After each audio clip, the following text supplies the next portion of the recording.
하나님께서 오늘 우리에게 주시는 말씀은 구약성경 신명기 11장 18절에서 32절까지 말씀입니다. 구약 280페이지에 있습니다. 신명기 11장 18절에서 32절까지 말씀입니다. 하나님의 말씀을 들으십시오. 이러므로 너희는 나의 이 말을 너희의 마음과 뜻에 두고 또 그것을 너희의 손목에 메어 기호를 삼고 너희 미간에 붙여 표를 삼으며 또 그것을 너희의 자녀에게 가르치며 집에 앉았을 때에든지 길을 갈 때에든지 누워 있을 때에든지 일어날 때에든지 이 말씀을 강론하고 또 내 집 문설주와 바깥문에 기록하라. 그리하면 여호와께서 너희 조상들에게 주리라고 맹세하신 땅에서 너희의 날과 너희의 자녀의 날이 많아서 하늘이 땅을 덮는 날과 같으리라. 너희가 만일 내가 너희에게 명하는 이 모든 명령을 잘 지켜 행하여 너희의 하나님 여호와를 사랑하고 그의 모든 도를 행하여 그에게 의지하면 여호와께서 그 모든 나라 백성을 너희 앞에서 다 쫓아내실 것이라. 너희가 너희보다 강대한 나라들을 차지할 것인즉 너희의 발바닥으로 밟는 곳은 다 너희의 소유가 되리니 너희의 경계는 곧 광야에서부터 레바논까지와 유브라데 강에서부터 서해까지라. 너희의 하나님 여호와께서 너희에게 말씀하신 대로 너희가 밟는 모든 땅 사람들에게 너희를 두려워하고 무서워하게 하시리니 너희를 능히 당할 사람이 없으리라. 내가 오늘 복과 저주를 너희 앞에 두나니 너희가 만일 내가 오늘 너희에게 명하는 너희의 하나님 여호와의 명령을 들으면 복이 될 것이요 너희가 만일 내가 오늘 너희에게 명령하는 도에서 돌이켜 떠나 너희의 하나님 여호와의 명령을 듣지 아니하고 본래 알지 못하던 다른 신들을 따르면 저주를 받으리라. 내 하나님 여호와께서 내가 가서 차지할 땅으로 너를 인도하여 들이실 때에 너는 그리심 산에서 축복을 선포하고 에발산에서 저주를 선포하라. 이 두 산은 요단강 저쪽 곳 해 지는 쪽으로 가는 길 뒤 길갈 맞은편 모래 상수리 나무 곁에 아라바에 거주하는 가나안 족속의 땅에 있지 아니하냐. 너희가 요단을 건너 너희의 하나님 여호와께서 너희에게 주시는 땅에 들어가서 그 땅을 차지하려 하나니 반드시 그것을 차지하여 거기 거주할지라.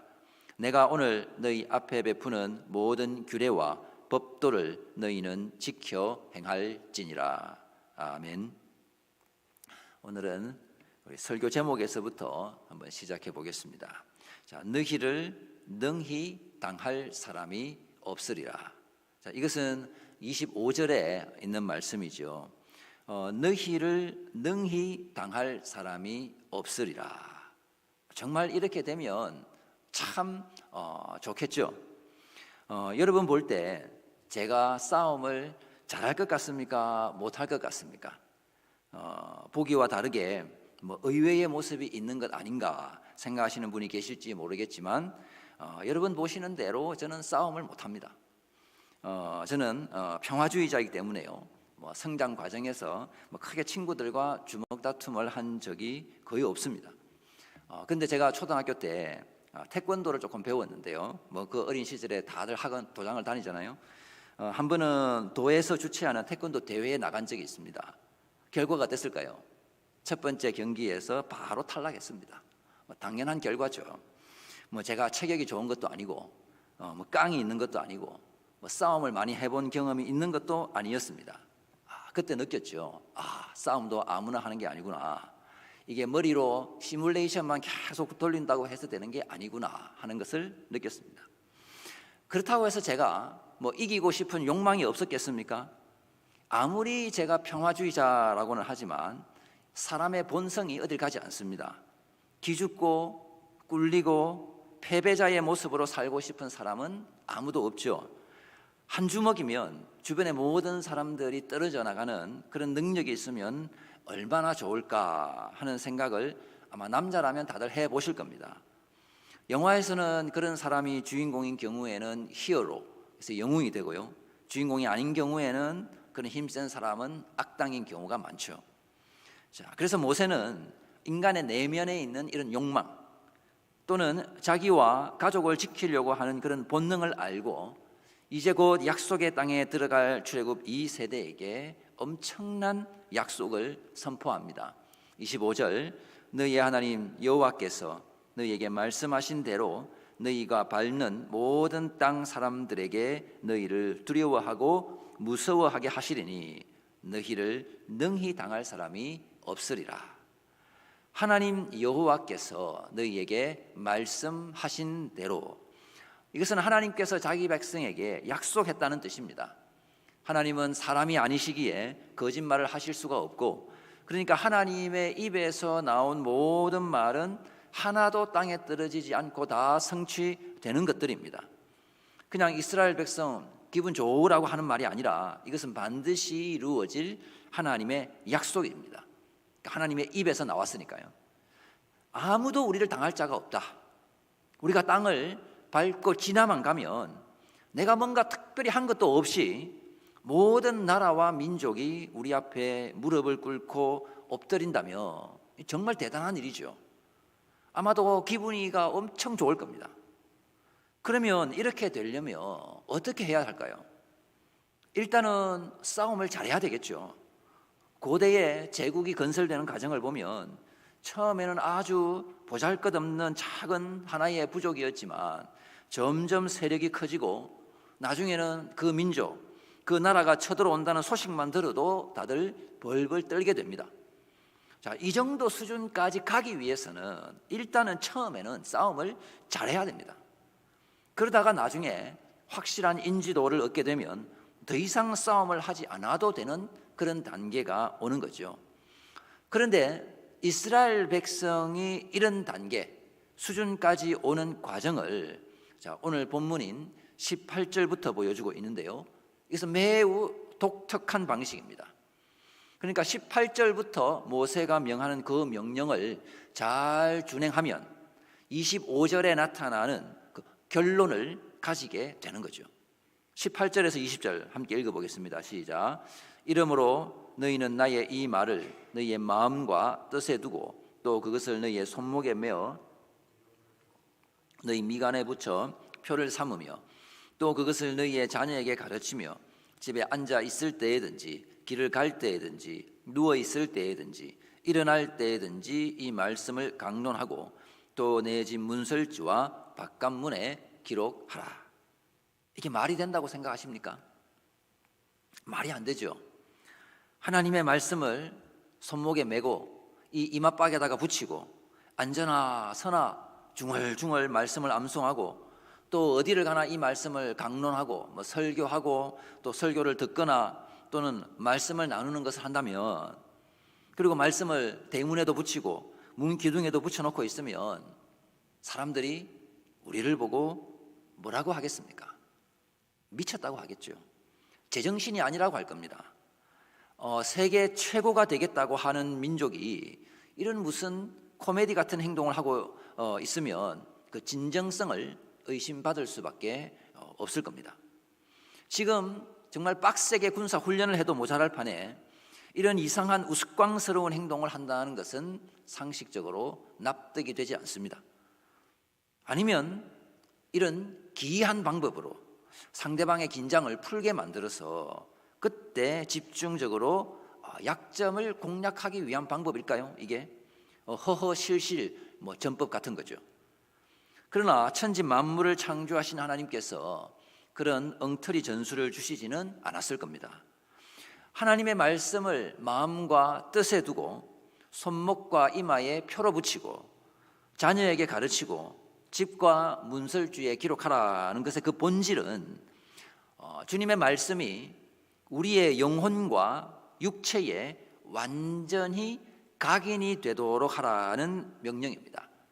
그러니까 완전히 말씀이 체득이 돼서 말씀과 하나가 된 삶, 그러니까 말씀하신 하나님, 말씀을 주신 하나님과 이렇게 일치가 되는 것.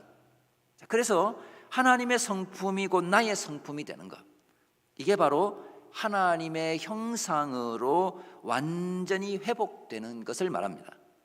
창세기 1장 27절 28절 하나님이 자기 형상 곧 하나님의 형상대로 사람을 창조하시되 남자와 여자를 창조하시고 하나님이 그들에게 복을 주시며 하나님이 그들에게 이르시되 생육하고 번성하여 땅에 충만하라.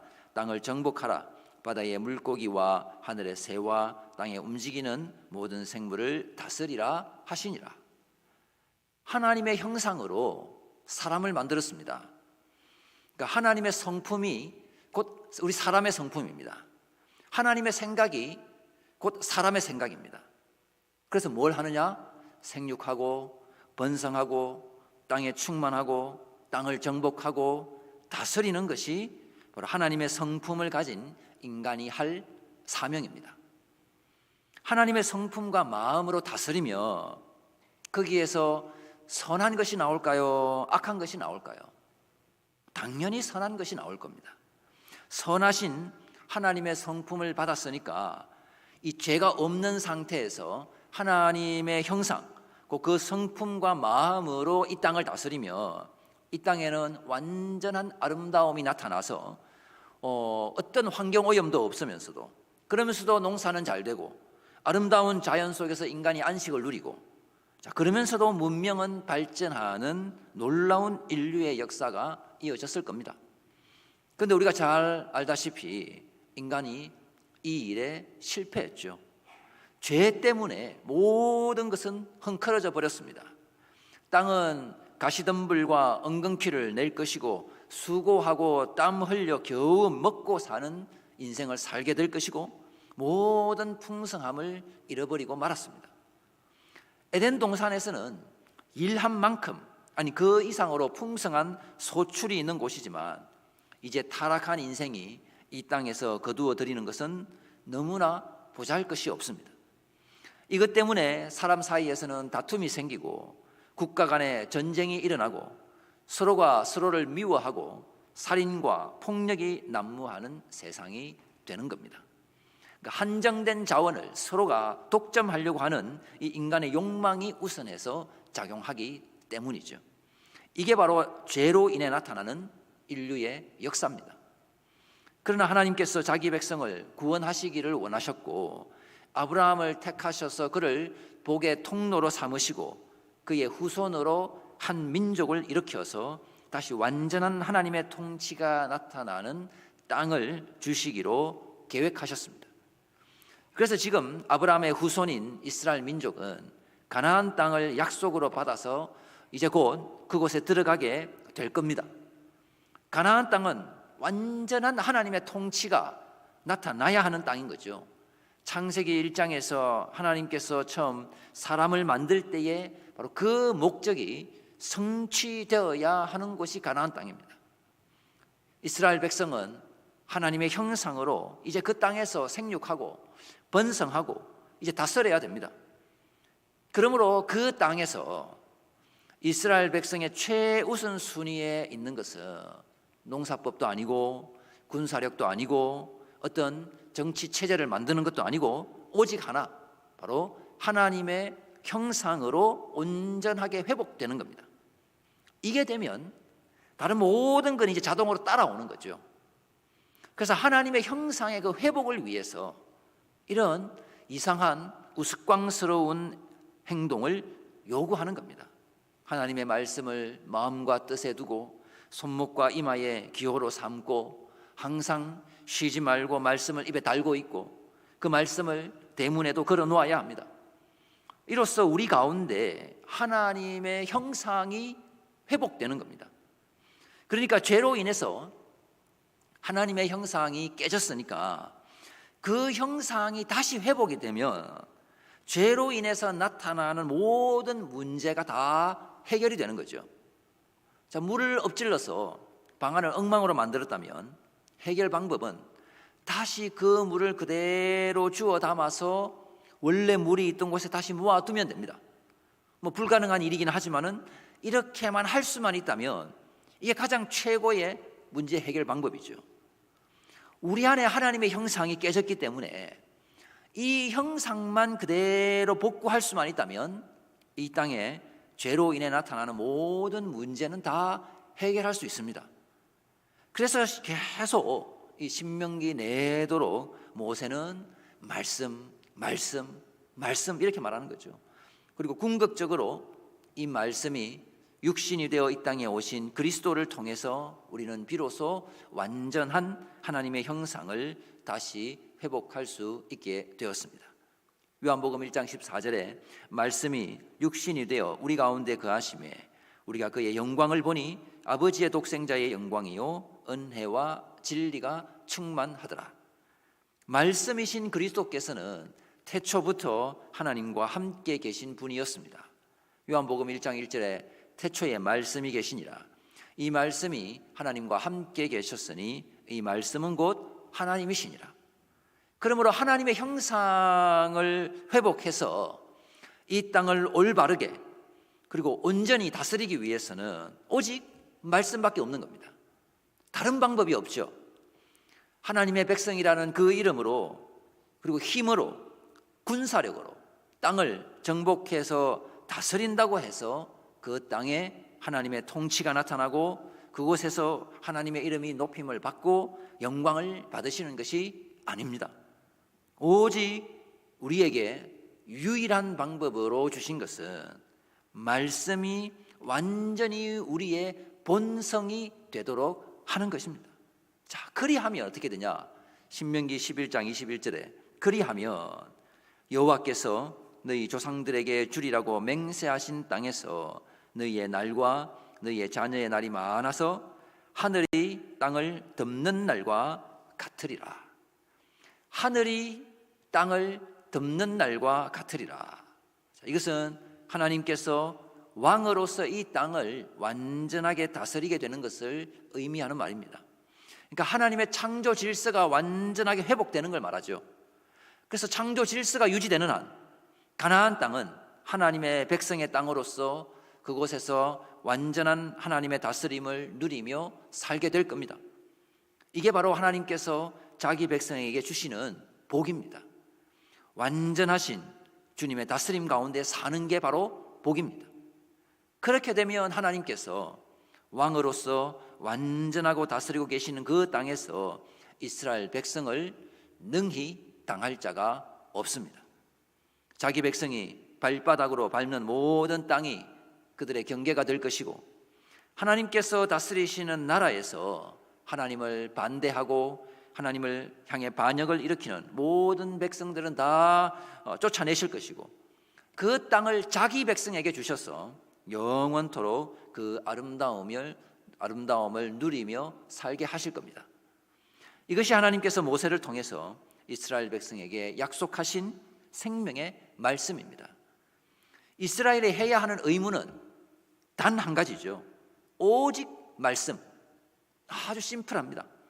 완전히 말씀에 의해서 지배를 당하고 그 말씀에 압도되어서 말 한마디를 해도 우리가 행동 하나를 해도 하나님의 사람으로서 하나님처럼 행하는 겁니다. 하나님을 흉내내는 그런 이단 사이비 교주처럼 되라는 게 아니라 그런 신성 모독을 하라는 게 아니라 아버지의 말씀으로 내가 충만하게 되어서 그 아버지의 성품이 곧 나의 성품이 되는 겁니다. 그래서 모세는 이렇게 확실한 방법을 가르쳐 주고 나서 이제 양당 간에 결정을 하라고 딱 내어놓죠. 26절에 내가 오늘 복과 저주를 너희 앞에 두나니. 그런데요, 이미 뭐가 복인지는 이미 말했습니다. 지금까지 다 복받는 방법에 대해서 말했습니다. 그리고 그 복이 어마어마한 복이라는 것도 말했습니다.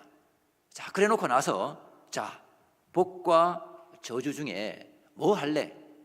이렇게 지금 모세가 묻는 거죠. 사실 답은 정해져 있습니다. 누가 일부러 저주를 선택하겠습니까? 지금까지 말한 대로 해서 복을 받을래? 아니면 안 해서 저주를 받을래? 딱 두 가지 길밖에 없는 두 가지 길 중에서 답은 하나밖에 없는 거죠. 물론 우리에게 제3의 길이 있으면 참 좋겠지만은 그런 길은 없습니다. 오직 한 길. 말씀대로 하면 복이 될 것이고 말씀을 떠나면 그게 바로 저주의 상태입니다. 가나안 땅에서 땅을 차지하는 그 싸움은 영적 전투의 현장입니다. 누가 적군인지, 누가 아군인지 분명히 해야 되죠.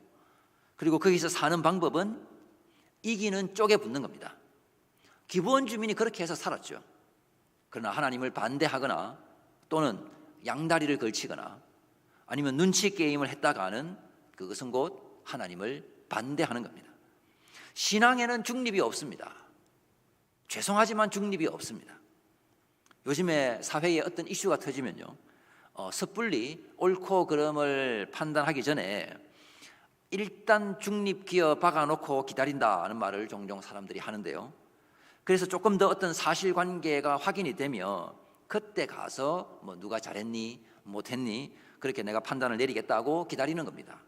괜히 섣불리 판단했다가 나중에 예상치 못한 어떤 사실이 드러나면서 우스운 꼴 당하지 않으려고 그렇게 하는 거죠.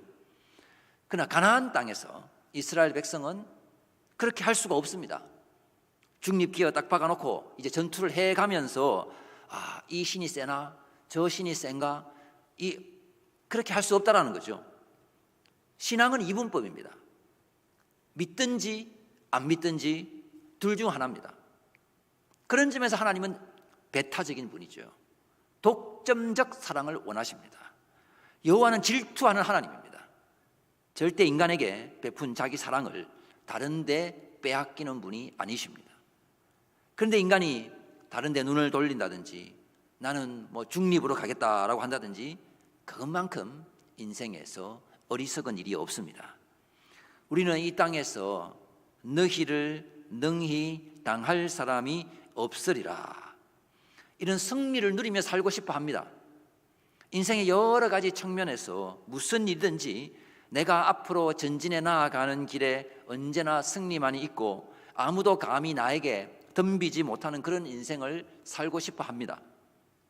오늘 본문이 그래서 바로 그 답을 우리에게 가르쳐 줍니다. 그런데 너무 쉬워서 그런지 우리는 이 말씀을 믿지 않습니다. 하나님께서 우리에게 요구하시는 것은 하나님의 성품으로 온전하게 변화되는 겁니다. 하나님 마음이 곧 내 마음이고 내 마음이 곧 하나님 마음이 되는 거죠. 하늘의 뜻이 곧 땅에서 이루어지고 우리가 그 뜻이 이루어지는데 하나님의 도구로 사용되는 겁니다. 이렇게 살면 이게 바로 복된 인생입니다. 하나님께서는 가나안 땅에서 싸움의 기술을 가르쳐 주지 않았습니다. 오히려 너희의 존재가 하나님의 성품을 나타내라고 요구하시는 거죠. 그러니까 doing이 아닌 being이 되라고 하시는 겁니다.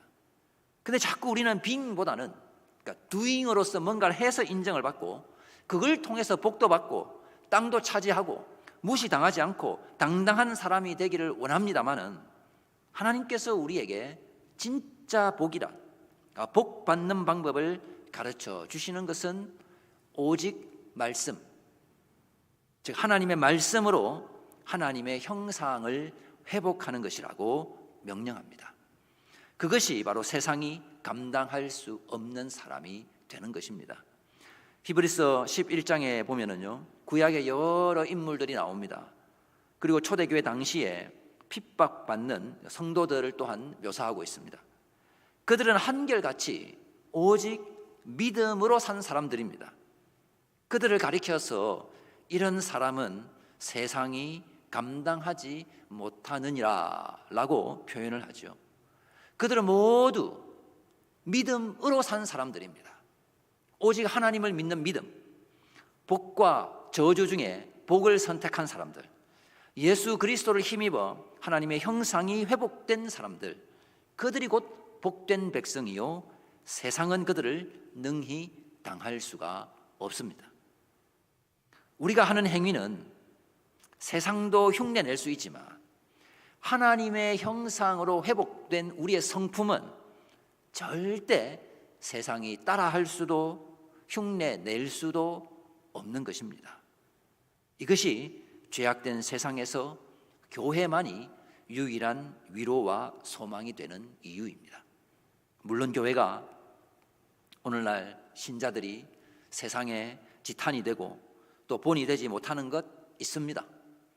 그것은 우리의 연약함 때문이지 하나님의 말씀이 부족하거나 뭔가 잘못되어서 그런 게 아니죠.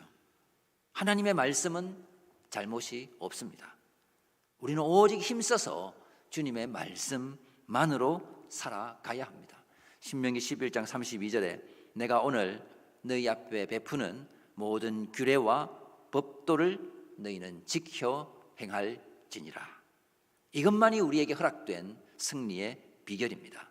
주님의 말씀으로 아버지의 마음과 우리의 마음이 온전히 하나가 되어서 세상이 감당치 못하는 능히 당할 자가 없는 사람이 되어 주님의 복되심을 선포하며 사는 우리 모두가 되시기를 바랍니다.